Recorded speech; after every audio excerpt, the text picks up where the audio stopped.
iyi ni radiyo y'ijwi ry'Amerika ivugira i Washington DC mu kirundi n'ikinyarwanda. Nongeye kubasuhuza muri kumwe na Venuste Nshimiyimana. Mu Rwanda mutwumvira kuri FM 93 n'ibice bitatu i Karongi na FM 104 n'ibice bitatu i Kigali, naho mu Burundi turi ku mirongo migufi ya shortwave kuri metero 19 na 22. Dore ingingo nkuru twabateguriye. Mu Burundi umwaka w'amashuri uzatangira kuwa mbere w'icyumweru gitaha. Hirya no hino mu gihugu ababyeyi baregeranya ibikoresho abanyeshuri bakeneye. Nihagera gutangura amashuri atana kimwe bafise no kwicara muhira nta kundi, kandi abana nabo bakuraho ingeso mbi, kuyerera, kwangara kubera batagiye kwisure. Umwe mu baturage bo mu ntara ya Rumonge mu Rwanda, abacuruzi bo mu mujyi wa Muhanga baravuga ko bazahombera muri gahunda ya leta yo gusenya no kuvugurura amwe mu mazu n'inkuru icukumbuye y'ijwi ry'Amerika. Mu Burundi abasabwe gukora recension y'abaturage baravuga ko batahawe ubufasha buhagije kugira ngo barangize umurimo bashinzwe. Ibyo twaratonze twari twamaze gutaha, baca batubwira ngo dutahe kandi bazobituzanira ku makomine. Ubu tuvugana bariko batubwira yuko twosubira kubitorera kuri province. Umva mu mutwe twaramaze kuruha, itoronka n'ingene tunabivuga n'ukuri. Yaba ari bikunda umuntu yabihevye kweri. Ikaze mu kiganiro iwanyu mu ntara. Rwere ku makuru avuga hirya no hino ku isi, ndi kumwe na Edi Rwema. Umuryango w'abibumbye uravuga ko impunzi n'abakuwe mu byabo muri Repubulika ya Demokarasi ya Kongo no mu bindi bihugu bya Afurika byagezwemo n'indwara y'ubushita bw'inkende bibasiwe cyane n'uburwayi n'imfu kubera imibereho mibi. Ishami ry'umuryango w'abibumbye ryita ku buzima OMS riravuga ko mu mpunzi zahungiye mu ntara Kivu y'Epfo harimo abagera kuri 42 bakekwa ko bararwaye ubushita bw'inkende. Hari abandi muri izi mpunzi bari mu Rwanda na Kongo bimaze kwemezwa ko banduye ubwoko bushya bw'ubushita bw'inkende buterwa na virusi ya Clade 1B.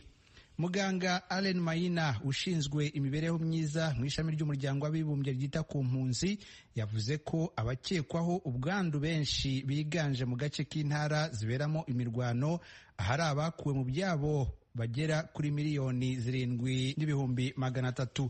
Yavuze ko umuryango mpuzamahanga uramutse ntacyo ukoze ngo urwanye iki cyorezo gishobora guca ibintu muri Repubulika ya Demokarasi ya Kongo n'ibindi bihugu iyi ndwara yagezemo.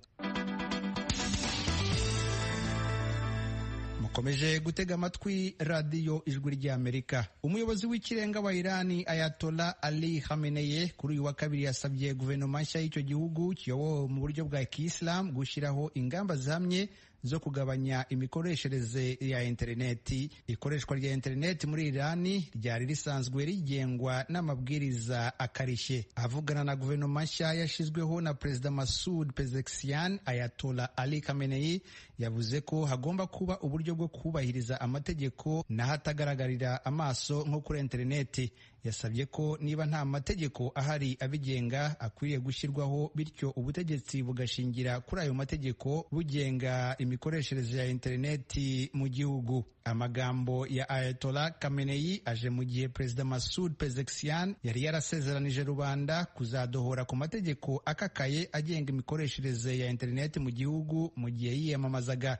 Irani imaze imyaka ikumirwa gukoresha imbuga mpuzamahanga nka Facebook na X yahoze ari Twitter. Izindi mbuga nka WhatsApp, Telegram, Instagram, TikTok na YouTube nazo zarafunzwe. Mukomeje gutega amatwi radiyo ijwi ry'Amerika. Israheli yatangaje ko yabashije kurokora undi muntu muri 250 bafashwe bunyago n'abarwanyi ba Hamasi mu kwezi kwa 10 umwaka ushize. Ingabo za Israheli zavuze ko zacyuye Kaid Farhan Al-Kad w'imyaka 52 nyuma y'igitero cyakoranywe ubuhanga mu majyepfo y'intara ya Gaza. Ingabo za Israheli zavuze ko zamukuye mu muyoboro wo mu kuzimu, ariko nta makuru arenzeho zatanze. Al-Kad akomoka mu bwoko bw'abanyamuke b'Abarabu bo muri Israheli bitwa Bedouin. Yari umwe mu bacungaga umutekano ku ruganda rwari rushinzwe gupakira ibicuruzwa ry'ahitwa Kibbutz Magen rumwe muho Hamas yagabye igitero ku itariki ya 7 z'ukwa 10 umwaka ushize. Afite abagore 2 n'abana 11. Israeli yatangaje ko basanze ameze neza, bityo akaba yajyanwe mu bitaro ngo barebe niba hari ikindi kibazo ku buzima bwe. Amashusho ya televiziyo Channel 12 muri Israeli yerekanye aho umuryango we biruka mu bitaro yajyanwemo bamaze kumenya ko ingabo za Israeli zamurokoye. Umuvugizi w'inama ishinzwe umutekano w'igihugu muri Perezidansi ya Amerika yabwiye Ijwi rya Amerika ko yakiriye neza ibohorwa rya Al-Qadi kandi ko Amerika ikomeje gutegereza ko n'abandi bose bafashwe bunyago harimo n'abanyamerika barekurwa bagasanga imiryango yabo. Israeli ivuga ko Hamas igifite abantu 110 yafashe bunyago, abagera kuri 1/3 cyabo bakekwa kuba barishwe, abandi barekuwe mu igurana ry'igihe Israeli yarekuraga abanyapalestine yari ifunze mu kwezi kwa 11 umwaka ushize. Israeli yabohoye imbohe zayo 8 mu bitero 2 yagabye byaguyemo abanyapalestina batari bake. Hamas ivuga ko hari abafashwe bunyago na Israeli. Umugaba mukuru w'ingabo za Ukraine yavuze ko ingabo ayoboye zigaruriye kilometero kare 1300 z'akarere ka Kursk ko mu Burusiya mu byumweru 3 zimaze zigabye ibitero ku butaka bw'icyo gihugu. Yavuze ko muri icyo gihe ingabo ayoboye zimaze gufata imbohe z'Uburusiya zigera kuri 594, bakaba bizeye ko bazazifashisha mu kubohoza abanya-Ukraine Uburusiya bwatwaye bunyago.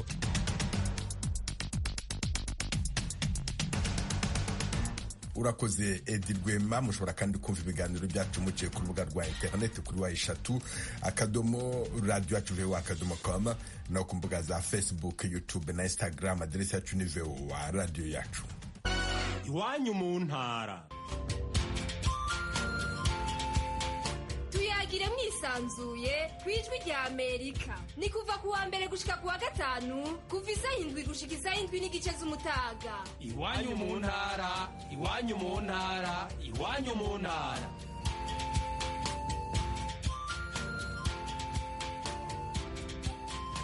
Mu Burundi umwaka w'amashuri uzatangira kuwa mbere w'icyumweru gitaha. Hirya no hino mu gihugu ababyeyi baregeranya ibikoresho abanyeshuri bakeneye. Bamwe ntibiborohera kubera ko ibiciro by'ibikoresho byiyongereye. Abatuye mu kigwati cya Mutambara mu Rumonge baravuga ko ubukene bubugarije butazatuma babona ibikoresho bikenewe. N'inkuru Ijwi ry'Amerika yabateguriye yifashishije inshuti zayo mu Burundi. Muragizwaho na Thierry Vendayishimiye. Urumva tubisenga Imana kubera hariho umuntu yatubwiye ngo n'inyuma ya karabaye ngo Imana irakora, rero tukoresha ukwizera. Uwo ni umwe mu babyeyi bateshejwe izabo n'umwuzure w'ikiyaga Tanganyika, ubu akaba aba mu nzu y'ihema ku Mutambara wa Rumonge, aho yariko yishura umukunzi w'Ijwi ry'Amerika ko yihebuye ko atazoshobora kuronka ibikoresho by'abana biwe buca batangura ishure. Ico gihe yari kumwe n'umwana wiwe yiga mu mwaka wa 3, afise abandi babiri, umwe yiga mu w'indwi uwundi mu w'umunani. Yasiguye uko ubuzima bwifashe muri kino gihe umwaka w'ishure wimirije gutangura. Ubwo tuhabaye no kuri tuhabaye ku kibazo kinini, inzara, ubukene, eka nta kuntu mbona urumva agira twibereyeho kubw'Imana gusa yonyene. Ubwo bukene nabwo butegwa nuko abo bateshejwe izabo n'umwuzure wa Tanganyika ataho barima bafise, ntibadandaza kandi nta myuga yobatunga bariko bararangura, naho borima babanje gukebesha ntibaharonka. Uyu mukenyezi yari yabajije bamwishura bati n'ubu nyanitse isahani ariko mbaza uwundi mukenyezi ngaha ndamubaza nti wewe wabaye ino muraturangira aho twosega naho ba mu bigazi dufume turima yampaka niyo tunaze ntaho menyereye tuhakura mwande ntawe uhaduha. Tubajije ukugene bariko baritegurira kurungika abana ku ishure, uyu mukenyezi afise abana 4 biga yagize ati kaze nta na kimwe bakaze ntavyo numva mu mutwe wanje, kuko hajya kwitegurira ikintu uba ubona n'ikintu intambwe ugezeko, none kugera uno munsi iyo ntambwe zewe ntayo mbona, kuko no kurya ni ikibazo n'isida. Nta kundi rero numva umenga ndiko ndavyitegurira, kuko navuze nti ivyo Imana izokora nivyo nyene nivyo tuzoyakira. N'abana b'abanyeshure baba muri ico kigwati bari mu mwiheburo. Uyu n'uwiga mu mwaka wa 5 w'ishure shingiro. Naca nditegura kubona amakaye ndabona na birato na uniforme ndabona. abavyeyi bagiye kubirondera sizi ko bazobironka. Bamwe muri abo bavyeyi barizeye ko Imana izobafasha bakaronka ababaha ibikoresho by'ishure. Abandi nabo bati tuzoba turabagurira amakaye abiri bongere ko ayo bakoresheje mu mwaka uheze agisigaranye impapuro nkeyi. Ubu wundi muvyeyi we ntabona uko azobigenza. Nihagera gutangura amashuri atana kimwe bafise no kwicara muhira nta kundi, kandi abana nabo bagaca bakuraho ingeso mbi, kuyerera, kwangara kubera batagiye kw'ishure. Uwurongoye komine ya Rumonge Auguste Minani amenyesha ko ikibazo c'abo bavyeyi basaba gufashwa kugira ngo bashobore kurungika abana babo kw'ishuri akizi. Yizeza abo bavyeyi ko batazoronka ibikoresho babihawe n'amashirahamwe komine izobasahiriza, ariko aratanga impanuro ku bahora bahabwa ibikoresho by'abanyeshure. Twoshimeka cyane dusaba abenegihugu ko iyo bahawe amakaye kuri we yakoresha kuyaha abana kugira ngo baje kwiga ntibasubire. Twabonye umwaka uheze aho wacu usanga baje kuyadandaza hakuyashira abana, ukabona umuntu hawe amakaye n'ishirahamwe iri akaza gusaba irindi shirahamwe bakabigira nk'urudandazwe. Iyo ngendo rero mbi turasaba ko itosubira kubonekeza uyu mwaka. Kw'isoko nkuru ya Rumonge ibiciro by'amakaye biteye umwihebura abavyeyi ko batazoshobora kugura amakaye akwiye abana bose bari mu mashure. Uyu numwe twahuriye aho bagurisha amakaye. Ibiciro vy'amakaye vyaraduze cyane ku rugero rwo hejuru, ahubwo birateye n'ubwoba turiko turavyitegereza. Twumva agahinda umwega haraduhindanye n'abanyeshuri bagiye kuja kw'ishuri muri uno mwaka. Byatubereye ikibazo rwose bikomeye. Ingaruka nuko tubona abana benshi bamwe nk'abadafise amanota meza umenga tuzobagabanya tubakuremwo kw'ishuri, hasigare twigisha bo tubona bafise amanota meza. Aho kw'isoko mu Rumonge ikaye y'impapuro 100 yahora igurwa amafaranga 2,000 mu mwaka uheze ubigeze ku mafaranga 3,500. Iyi mpapuro 60 ubigurwa 2,000 kandi mu mwaka uheze itarenze amafaranga 1,200 y'amarundi. Iyo duga ry'ibiciro abadandaza basigura ko riva kwitituka ry'ifaranga ry'u Burundi, ubukene bw'ibitoro bituma kwiyunguruza no kunguruza ibyo uranguye biduga. Urakoze Thierry Vendayishimiye. Mu ntara ya Muhanga mu Rwanda, abacuruzi bo mu mujyi wa Muhanga baravuga ko bazahombera muri gahunda ya leta yo gusenya no kuvugurura amwe mu mazu. Hari abasenyewe amazu bari bamaze gukodesha. Inkuru icukumbuye Eric Wagirugusa. Mu masaha ya saa 3 za mu gitondo ku manywa y'ihangu kuri uyu wa kabiri, ijwi rya Amerika yigereye ahantu abakozi bari hameze nk'itongo hahoze inzu ziciriritse. Barahatunganya beneho bitegura kuhazamura igorofa.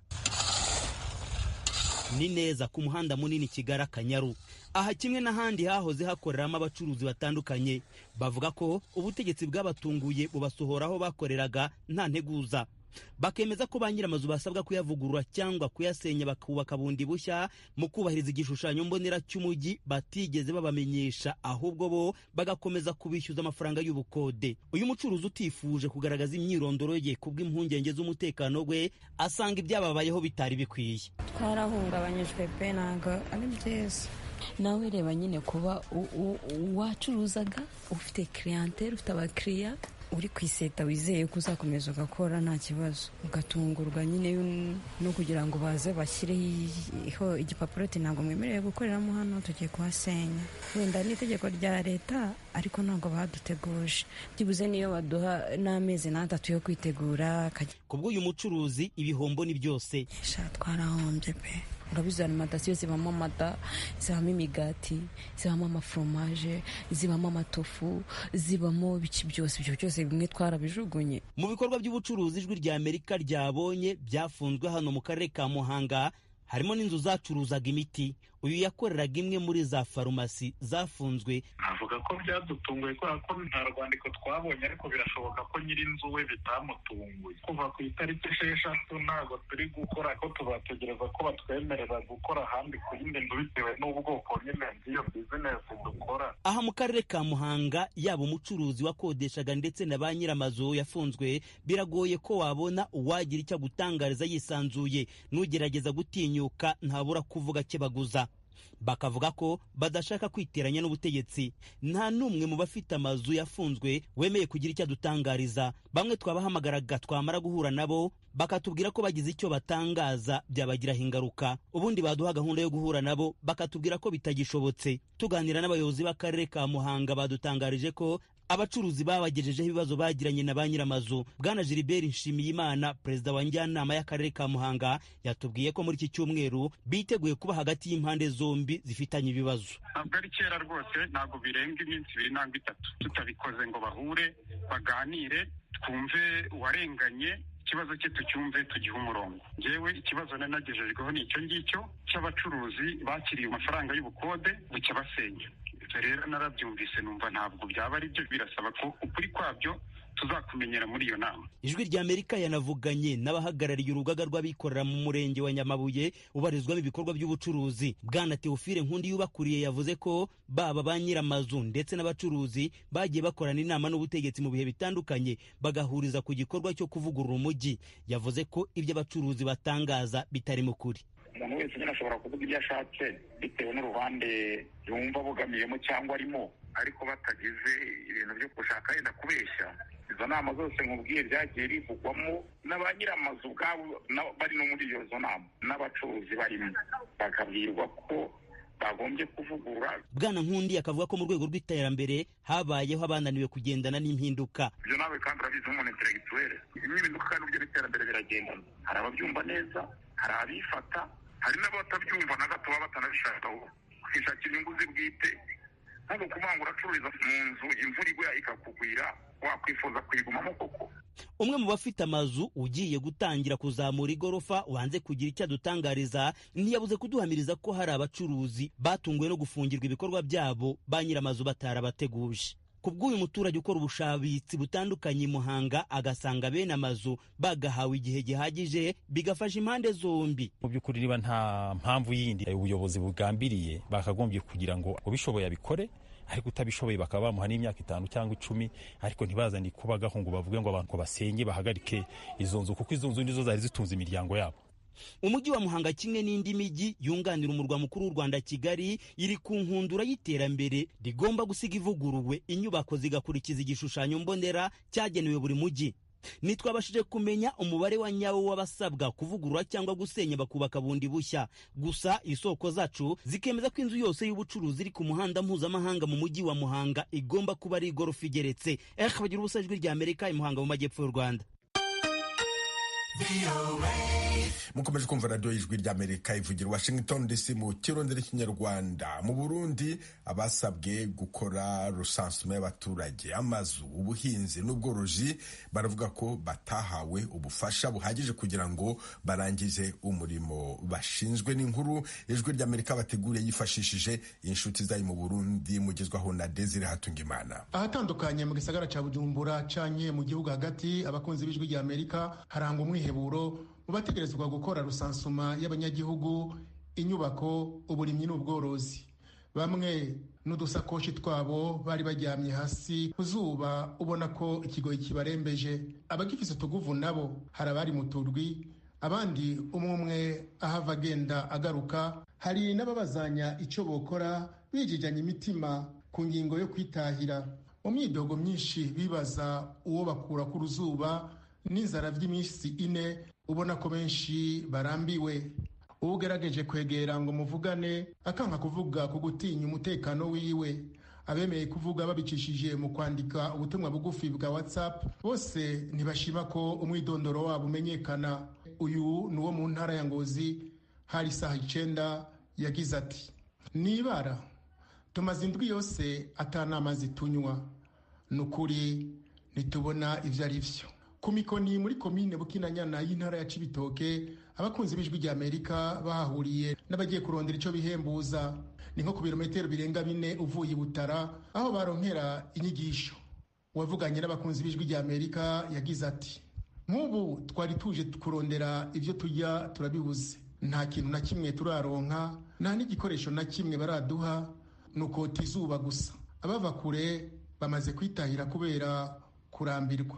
Yamara jewe mukanya ndataha kuko mbona umengo ni ngorane gusa. Kurarira ibitumbura numva vyandambiye. Ubu twahaye izina rya Nivyindavyi Clemence n'uwo mu ntara ya Muyinga. Amaganya n'umwiheburo kuri iyi rusansuma abisangiye na mugenzi we wo mu kandi karere. ejo twaratonze twari twamaze gutaha baca batubwira ngo dutahe kandi bazobituzanira ku makomine. Ubu tuvugana bariko batubwira yuko twosubira kubitorera kuri province. Umva mu mutwe twaramaze kuruha ntitoronka n'ingene tunabivuga n'ukuri. Yaba ari bikunda umuntu yobihevye kweri. Umuntu yovuma aja kuritera avuga ati ndiko mfasha igihugu, hakuja kuritera uvuga ngo uriko korera iki ugasanga wimaze. Umunyagihugu akurikirana uko ivya rusansuma biriko birakogwa yibaza nimba abariko batunganya ibikorwa boba bazi ico barondera. Ubwabo uwo babwira ati turabarungitse muri misiyo bakabarungika atani ikintu kimwe kibaho babahaye ukwezi kugakunkumuka, barumva ubwo bushobozi koko bo bukora bativye badakoze ibidakorwa. Uwo muntu nta n'ikinga afise abana afise umuryango, bariyumvira koko ko ivyo hari akamaro bizogira. Mw'ishirahamwe ry'ugwaruka nyafrika mparanira amajambere AGP bavuga ko ibiriko biraba bari mu gikorwa ca rusansuma bibabaje kandi bari mu gikorwa c'iteka ry'igihugu. Bongera koko imyidogo atari kuri abo bonyene. Hariho n'abajejwe kubagaburira mu nyigisho basanzwe bahabwa nabo nyene bavuga bati tuzorihwa nande, ko baje bakatubwira gusa ati nimutegura ifungurwa nta bodo commande ntaki. Turabona ko abajejwe logistique bakwiye kwicara hamwe bagatunganya ibikorwa nk'uko bama babitunganya kugira ngo vy'ukuri tuzoronke umwimbu mwiza wizova muri rusansoma. Eric Nsengimana arongoye iryo shirahamwe ry'ugwaruka nyafrika AGP asaba abajejwe gufata ingingo ko hokugwa ikibereye ku neza y'igihugu. Turibaza ko hariho abari imbere batabitunganije neza. Turasaba ko bokugwa mu maguru masha kugira hajeho ababimenyereye bashobora kudushikana ku hangiro leta y'u Burundi yari yashatse ko dushobora gushikako. Nayo kubafise mu minwe igikorwa cyo gutunganya rusansuma rw'abantu, inyubako, uburimyi n'ubworozi abahamagarira kwitwararika ko ari igikorwa cyo kudafata minenerwe. Abajejwe rusansoma uno munsi iyirikira kogwa vy'ukuri bo bifata mu ntoke. Muri ko muraraba bose nka bose ntazose bidoga kubera iki biri gubusa bagenda kurya bakarya ibintu bidakwiye ugasha usanga vy'ukuri ntibafashwe neza. Turasaba ko abajejwe rusansoma bofata neza bari muri rusansoma nibabahe uburyo bukwiye n'ibikenewe kugira ngo turonke umwimbu ukwiye, kuko iki ni igikorwa c'igihugu kitari co gufata minenerwe. Baze badushikirize ibiharuro nyezina bishobore kuba ibiharuro mfatirwako. Rusansuma nyezina y'abanyagihugu, inyubako, uburimyi n'ubworozi yari yatanguye kuri wa 25 Myandagaro uyu mwaka, igeze kuri uyu wa 27 Myandagaro hari abataroronswa igikoresho na kimwe. Abo bamaze kugira ico bahabwa bafise umwambaro w'umupira n'udukarata tw'umwidondoro. Ikijanye n'amatelefone bategerezwa gukoresha n'ibindi bigendanwa babwirwa ko ari ukurindira, mu gihe ku mugoroba wo kuri wa 26 Myandagaro bamenyeshejwe ko bariko batunganya neza ubuhinga buzokoreshwa muri ico gikorwa. Urakoze Desire Hatungimana. Tujye mu ntara ya Kivu ya ruguru muri Republika ya Demokarasi ya Kongo. Abahunze intambara baturuka muri za teritwari za Masisi na Nyiragongo bahisemo gukora ubuhinzi kugira ngo bashobore kwitunga bishyize hamwe. Abaturage babaha amasambu. Umunyamakuru w'Ijwi ry'Amerika Jimishu kandi bakomera yarabasuye. Aha turi ni muri grupe ya Rusayo ibarizwa muri sheferi ya Bukumu muri teritwari ya Nyiragongo. Aka gace kari muri tumwe tugize iyi teritware gatunzwe n'ubuhinzi butandukanye burimo ibirayi, ibishyimbo, imyumbati, ibijumba n'ibigori. Muri aka gace kandi hakorerwa ubworozi butandukanye burimo ubw'ingurube, ihene n'intama. Inka zo ziracyari nke cyane ugereranyije n'andi matungo yorowe ahangaha. Aka gace kandi kazengurutswe n'ubwinshi bw'inkambi, dore ko nariho habarizwa inkambi ya Rusayo icumbikiye impunzi ziganjemo izaturutse muri teritwari ya Masisi n'igice kimwe cya teritwari ya Nyiragongo. Ubwo twazamukaga twerekeza muri aka gace twagiye duhura n'urujya n'uruza rw'abantu bajya mu mirima guhinga. Aba biganjemo impunzi. Uyu ni Madamu Rahabu Kahindo, impunzi yaturutse Ishasha mu teritwari ya Masisi, dusanze yikoreye umutwaro w'ibiti by'imyumbati. Nenda kushamba. Ubu njyewe ngiye guhinga nk'uko ubibona nikoreye ibiti by'imyumbati. Nshaka kugira ngo ndebe ko umuryango wanjye wabaho neza, kuko kwicara mu nkambi ntacyo bimaze. Ubu ningeraho ndatangira akazi. Impamvu mpisemo kwikorera ibiti by'imyumbati ni ukubera ko isombe nazo zisigaye zarahenze muri Goma. Ubwo rero ibi biramfasha njyewe kuko iwacu ntitukigerayo tena. tukihagera twasanze itsinda ry'abagore bahunze intambara barimo guhinga abandi batera imbuto. Abo banyekongokazi bavuga ko bahisemo gukora ubuhinzi nyuma yo gusanga ubuzima bumeze nabi mu nkambi z'impunzi, cyane ko batakibona ubufasha buturutse kuri leta ya Kongo n'abaterankunga batandukanye. Twebwe hano tureba turi impunzi, twabonye ubuzima bubaye bubi mu nkambi, duhitamo kwishyira hamwe dukora ubuhinzi.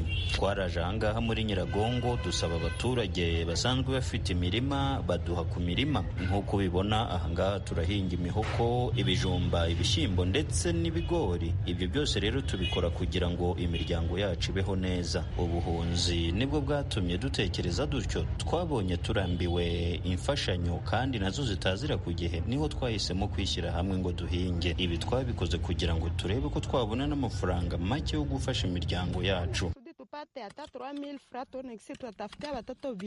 Aba bavuga ko kuva aho bafatiye icyemezo cyo kuva mu nkambi bagakoresha amaboko mu gutunga imiryango yabo, batagitega amaboko ku mfashanyo iva ku miryango itegamiye kuri leta. Nubwo barimo kugerageza kwiteza imbere, bavuga ko bagikeneye ubufasha butandukanye buturutse kuri leta n'abafatanyabikorwa bayo mu rwego rwo kugerageza kurwanya inzara mu nkambi z'impunzi. Barasaba leta kwita ku kibazo cy'umutekano bagasubira iwabo mu cyaro kuko barambiwe ubuzima bwo guhunga. Sasa tunateseka, tunaomba msaada kubakuu. Nubwo turi gukora ubu buhinzi ariko tubayeho nabi cyane kuko nta wishimira kuba mu nkambi z'impunzi. Niyo mpamvu dusaba ubuyobozi n'inzego zose za leta ngo zidufashe, wenda zirebe ko zagarura umutekano wacu, ariko mu gihe tugitegereje ko umutekano ugaruka barebe uko badufasha ubu buhinzi bwacu bugende neza. Nibyo natwe turababaye cyane kubona dukora ubuhinzi. Reba nawe ahangaha turi guhinga ni ku mabuye, nubwo turimo kubikora ariko ntabwo twishimye. Inzara niyo bidutera. Ubwo rero nimba kudufasha batabishoboye bagarura umutekano wacu. Batusaidie kwanza abanyamanzishe bile. Nubwo hari amatsinda yishize hamwe mu gukora ubuhinzi, hari bamwe mu mpunzi batabonye uburyo biyungana bagenzi babo mu matsinda kubera ko batabashije kubona igishoro kimwe n'abandi. Ababo icyo bakora ni ugukorera ku mibyizi ya buri munsi bagahahira ingo zabo. Uyu ni Mukamana Ronia, umukecuru uri mu kigero cy'imyaka hafi 70. Tumusanze ahingana bagenzi be. Hano ndi gukorera abandi kugira ngo ndebe ko nabona utwo kurya, kuko turi guteseka mu nkambi, ntacyo turi gufata, turi impunzi. Kugira ngo turye nuko twakorera abandi, niho turi kubona utwo kurya twa buri natwo tutaduhagije ariko tukabona bwacu. Undi ni Madamu Wasife Chantal, nawe wahunze aturutse muri sheferi ya Bashali mu teritwari ya Masisi. Uyu yatubwiye ko nubwo atunzwe n'imibyizi ya buri munsi, afite intimba yo kuba yaratandukanye n'umuryango w'ubwo yahungaga. Agasaba leta kwita ku mutekano w'uturere baturutsemo. Twavuye Masisi twirutse M23, none twageze n'inzara yenda kutwica. Mfite na musaza wanje yavuye nageze Masisi ahantu hitwa Ikadirisha, ageze agiye guhahirayo ibyo twasize mu mirima. M23 yaramujanye, ntabwo nzi ngo yamujanye. Ubwo buriya nubwo ndi guhingirana mfite amarira menshi cyane hano. Ndi guhingirana kandi ndi no kurira. Ntabwo nzi ngo bamujanye. Ubwo rero Imana mwijuru dusengana turemye igashiraho M23 natwe.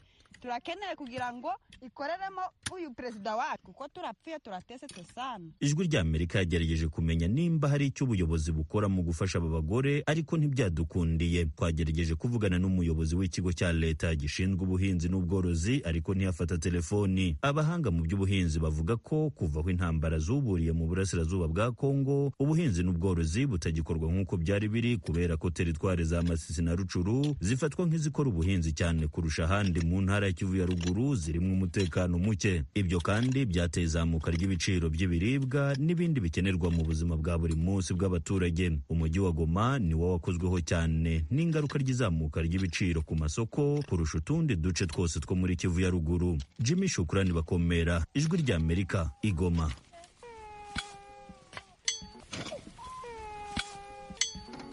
Nano dusoreje aya makuru yiwanyu mu ntara. Mwakoze kudutega amatwi. Dukomeje kandi gahunda yo gusigasira umuco karande n'ururimi gakondo, dore umugani uyu munsi ugira uwasanga agira umusango. Umunsi mwiza. Mwari kumwe na Venuste Nshimiyimana.